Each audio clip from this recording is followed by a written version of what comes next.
नमस्कार दोस्तों, स्वागत करते हैं आप सभी लोगों का।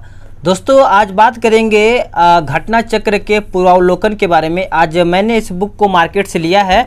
ये करीबन देखा जाए तो आपका इतना मोटा बुक पड़ता है। ये आपका घटना चक्र का है, ठीक है। आप यहाँ पे 2 नंबर देख रहे हैं, ये 2 नंबर का आपका देखा जाए तो पूर्वावलोकन सामान्य अध्ययन भारतीय इतिहास का है। ये आपका रिवीजन नोट्स है। आप इस बुक को पढ़ करके क्या आप बिहार एसआई पीटी या फिर बिहार एसआई मेंस में अच्छा खासा स्कोर कर पाएंगे या फिर नहीं कर पाएंगे, आज हम इस वीडियो में चर्चा करने वाले हैं। आप सभी लोग याद रखिएगा कि बिहार एसआई पीटी में जो आपका इतिहास से प्रश्न पूछा जाएगा वो करीबन 20 से 22 प्रश्न आपका पूछा जाएगा। आपका तीनों सेगमेंट मिला करके, एक आपका देखा जाए तो प्राचीन इतिहास, मध्यकालीन, और आपका देखा जाए तो प्राचीन इतिहास, मध्यकालीन और आपका आधुनिक इतिहास हो जाता है। तो इस तरीके से आपको तीनों सेगमेंट में मिला करके प्रश्न पूछा जाता है, 20 से 22 प्रश्न। ये मैंने देखा और इस बुक में अच्छा खासा कंटेंट दिया गया। ये आपका देखा जाए तो पीसीएस लेवल का ये आपका बुक है। इस बुक को आप पढ़ करके अच्छा खासा जो बिहार एसआई पीटी में जितना भी क्वेश्चन पूछेगा आप इससे अच्छा खासा कर पाएंगे। तो इस बुक को हम सबसे पहले देखेंगे इसमें क्या क्या कंटेंट दिया गया है, और अगर आप इसको लेना चाहते हैं तो इसको ज़रूर लीजिएगा, क्योंकि इस बुक में इतना अच्छा खासा कंटेंट दिया गया है, आपको मैं पूरा अच्छे से दिखाने वाला हूँ। तो सबसे पहले आप यहाँ पे देखेंगे इतिहास के बारे में। यहाँ पे देखिए कि यहाँ पे प्राचीन भारत का इतिहास दिया गया। इसमें आपको देखिए पाषाण अच्छे से दिख रहा होगा आपको, पाषाण काल सिंधु सभ्यता, वैदिक काल बौद्ध धर्म, जैन धर्म, शैव भागवत, इस तरीके से इसमें आपका प्राचीन के बारे में यहाँ पे दिया गया है। और फिर यहाँ पे मध्यकालीन में दिया गया है कि भारत पर मुस्लिम आक्रमण, दिल्ली सल्तनत, खिलजी, तुगलक, लोधी वगैरह जितना भी है सब आपका यहाँ पे दिया गया है। और यहाँ पर आपका आधुनिक भारत का इतिहास शुरू हो जाता है। तो इतना आपका आधुनिक भारत से आपका इतना जितना सेगमेंट दिया गया है सभी दिया गया है। आपको पता होना चाहिए कि आपके इतिहास में यानी देखा जाए तो बिहार एसआई पीटी में आधुनिक भारत से सबसे ज़्यादा प्रश्न आपका पूछा जाएगा।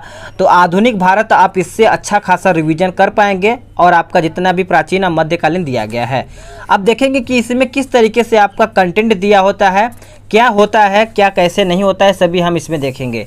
अब यहाँ पे देखेंगे ये आपका देखा जाए तो सभी प्रीवियस ईयर का जो एग्ज़ाम में क्वेश्चन पूछा गया है वही है। हाई लेवल का क्वेश्चन आपको यहाँ पे देखने को मिलेगा, जो आपको एग्ज़ाम में यहीं से प्रश्न आपको डाला जाता है। जैसे आप यहाँ पे पाषाण काल का अगर कोई चैप्टर पढ़ते हैं, नोट्स वगैरह जो दिया है, तो आप देखिए पाषाण काल का ये आप पढ़ेंगे। इतना पढ़ने के बाद, ये पढ़ने के बाद तो आपको यहाँ पे क्वेश्चन सेट दिया जाएगा। जैसे रॉबर्ट ब्रूस फुट थे, मतलब रॉबर्ट जो ब्रूस थे वो क्या थे। तो इस प्रकार से देखा जाए तो यहाँ पे आप देख पा रहे होंगे यूपी लोअर सब यूनिट यानी प्री में 2015 में ये प्रश्न आपका पूछा गया है। तो आप इस प्रश्न का आंसर यहाँ पे देखेंगे ए एंड बी हो जाएगा। और इसमें थोड़ा सा डिस्क्रिप्शन में डिस्क्राइब भी किया होता है कि आप इस क्वेश्चन के माध्यम से थोड़ा बहुत डिटेल भी अच्छा खासा कर पाएँ, ठीक है। तो इसमें देखिए इतना अच्छा खासा एमसीक्यू दिया होता है, चाहे आप कोई भी यहाँ से उठा के देख लीजिए। आप यहाँ पे ज़्यादा से ज़्यादा आप टॉपिक पढ़ेंगे, टॉपिक पढ़ने के बाद आपको क्वेश्चन रिविजन करने के मिलेगा। अगर आप इतना क्वेश्चन रिविजन कर लेते हैं तो मैं दावे के साथ कह सकता हूँ कि आपका इतिहास में बिहार से पीटी में एक भी प्रश्न बाहर नहीं जाने वाला है। चाहे आपका 20 प्रश्न पूछे, चाहे आपका 25 प्रश्न पूछे। आप देख पा रहे होंगे इतना ज़्यादा मोटा बुक है कि इसमें इतना कंटेंट दिया गया है। सभी प्रश्न आपका प्रीवियस ईयर का क्वेश्चन है। जैसे आप एक ये प्रश्न देखिए कि 1907 के भारतीय राष्ट्रीय कांग्रेस के सूरत के वार्षिक अधिवेशन के अध्यक्ष कौन थे। तो आप सभी लोग को पता ही होगा, आरबी घोष हो जाएगा। तो आंसर आपका यहाँ पे देखिए डी दिया गया है। अब इस यहाँ पे थोड़ा बहुत डिस्क्रिप्शन भी दिया होता है, जैसे यहाँ पे इसका नहीं दिया गया है, लेकिन आप ये वाला क्वेश्चन का देखेंगे 15 का, तो देखिए इसमें थोड़ा सा डिस्क्राइब किया गया है अच्छे तरीके से। तो आप इतना पढ़ सकते हैं, और एक क्वेश्चन पढ़ने के बाद थोड़ा सा डिटेल पढ़ेंगे तो आपको और बेहतर होगा। तो मैं आपसे बोलूँगा कि लुसेंट पढ़ने के बाद, ऑब्जेक्टिव लगाने के बाद, अगर आप पे कोई कमांड बनाना है तो आपका ये बुक है। आप इस बुक को मार्केट से लीजिए। ये पीडीएफ के थ्रू नहीं पढ़ा जा सकता है, क्योंकि इतना ज़्यादा मोटा बुक है कि आप देखा जाए तो करीबन इसमें कितना पेज दिया गया, मैं आपको पेज भी बता दे रहा हूँ। तो 700 यहाँ पे देख पा रहे होंगे, यहाँ पे 736 पेज यहाँ पे दिया गया है। तो करीबन आपको 310 रुपये में मार्केट में ये मिल जाएगा।